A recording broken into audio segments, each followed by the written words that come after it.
Hello, today we're going to make some Easter eggs, but not the kind you eat. These ones use two different art processes. Just take a look.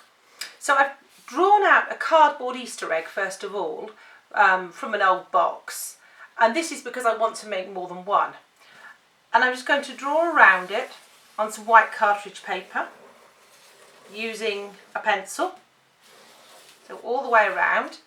Take the cardboard egg off and put that to one side, and here I have a drawing of an egg.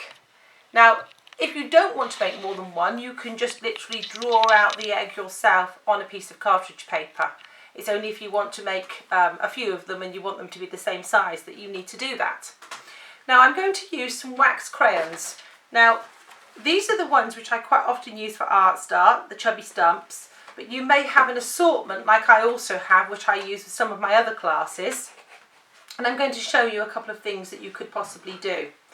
So I'm going to imagine that this is an Easter egg which is not in a box. It's one of those ones which is wrapped up and it's got sort of like fancy ribbons and things like that all over it. Quite fun. So I'm going to put on here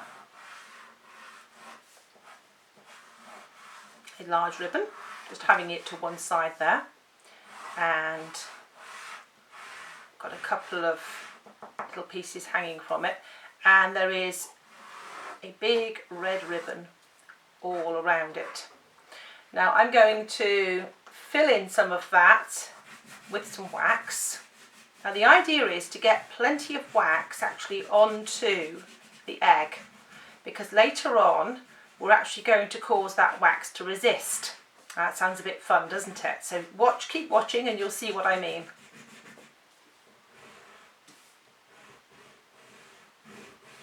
So I'm pressing quite hard with this because I want to get plenty of wax on here. I'm also making sure that I'm leaving some little white gaps in between. And you'll see why that's important later on. And I'm going to put some decorations on. So say for example here I'm imagining that this is covered in an area where there are spots on the wrapper. You don't have to do spots, I mean, it's just an idea, you could do various other things. I'm going to imagine that over here perhaps I've got little triangles.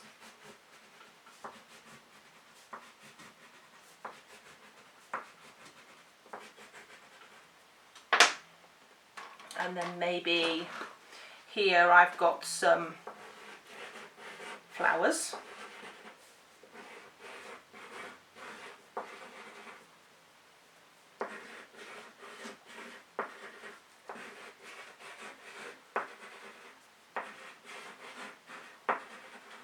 Like that. Now you don't have to use wax crayons. If you have oil pastels, which some of you may have, you could always use those, either with the wax crayons or instead of them. And I'll just show you how that might work. The thing you want to do is you want to avoid colouring in so heavily with the wax of the oil pastel that the next stage doesn't really happen because you didn't leave any white paper. So if you can do this, leaving deliberately some white paper showing, you're going to get a really interesting effect. So this is not a time with oil pastels to press really, really hard and basically block the whole thing in so that it's a really, really dense purple in this example. So if you keep watching the whole film, you'll see where this is going, and then when you have your go, you can always watch it again and perhaps it will make more sense to you. So I'm just doing some stripes here.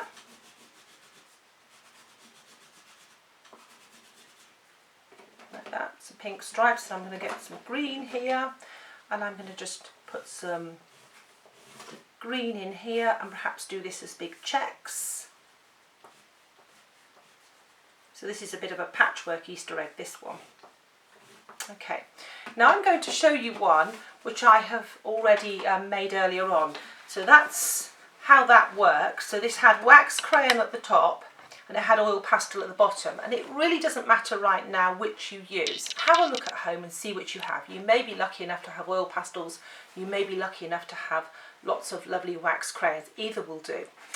So I'm going to pop that to one side over here. and I'm just going to pick up the one which I made earlier on. So this is the one which I made earlier on, and I have used wax crayons here in the middle, and then I have used wax crayons with oil pastels as well at the top and the bottom, and you will see that I have deliberately left lots of areas of white cartridge paper showing through. Here I've imagined a bow around the middle and a kind of symmetrical type of design going on.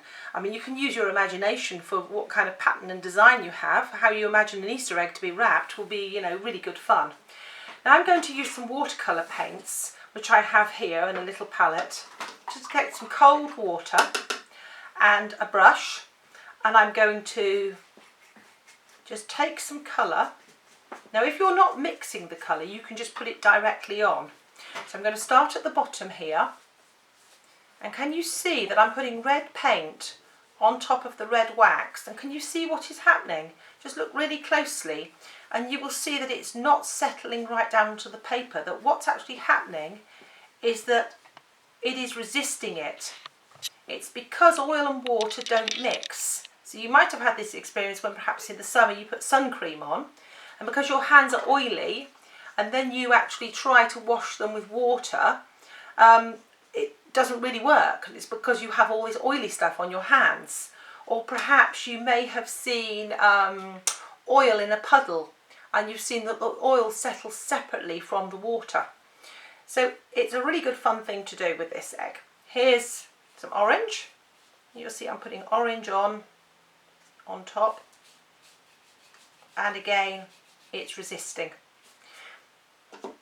The reason why I'm using watercolour paints is because they are quite thin. What we don't want here is thick paint, but if you only have thick paint, wait until the end of this video and I will show you what you can do with thick paint, how you can use it to actually do this, because we can be quite adaptable at this time.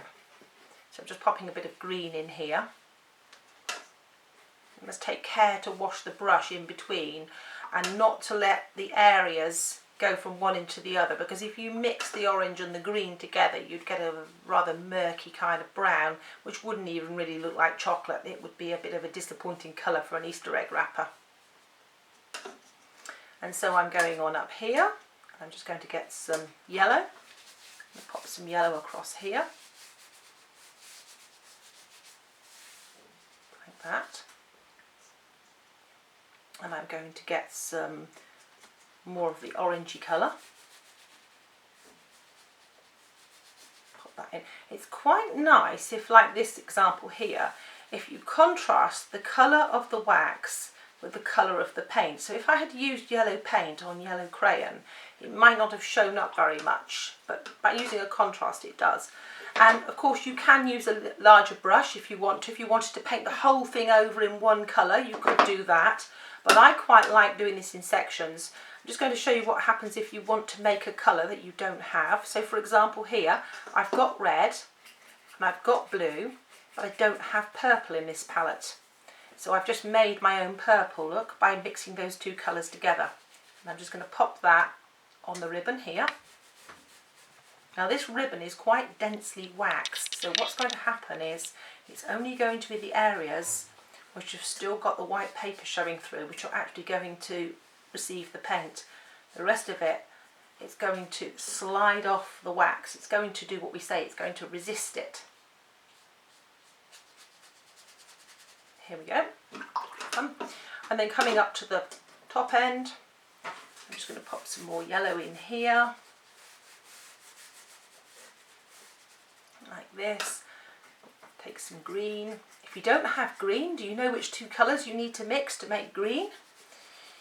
Yep, you need to use yellow and you need to use blue, and you mix them together and you can make yourself a green, because not all paint sets come with all of the colours. Sometimes the idea is that we have to mix our colours, because then we can find new colours out for ourselves, and it's, you know, it's really good fun to discover that. Just popping a little bit more of this orange across the top, like this, and then I'm just going to look at the striped areas here. So I'm just putting some blue in here, which contrasts really nicely with the yellow colours, which I've already put down, and you can see them very clearly resisting here. So you notice that I'm constantly washing my brush. That's because I don't want one colour to merge into the other. That wouldn't be very helpful for what I'm trying to do here. I'm just popping some yellow in. Like this.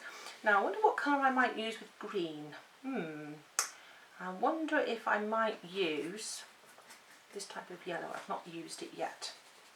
Just pop that in there and give it a kind of golden green sort of top to the egg.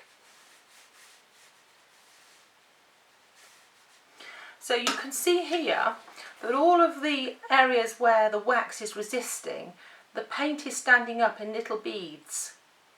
And what will happen is the water will evaporate and eventually you will be left with a completely wax resist egg. And when it is dry, if you want to, you could cut around the line, the outside, and then perhaps put it on display at home, or you could just leave it on the sheet of paper if that's what you prefer. But anyway, I hope you've enjoyed that, and I look forward to seeing your eggs. Can I just mention that if you only have thicker paint, such as this, all you need to do is take a palette and a brush and squirt some of the colours in and add plenty of water and really dilute it down, and you can use it to also create this egg. So you don't have to have watercolour. If you have thicker paint, all you do is dilute it. Anyway, I hope you enjoyed that and I look forward to seeing your results. Take a look just there for where to send your results to. It'd be lovely if we could have a really colourful array of eggs in time for Easter.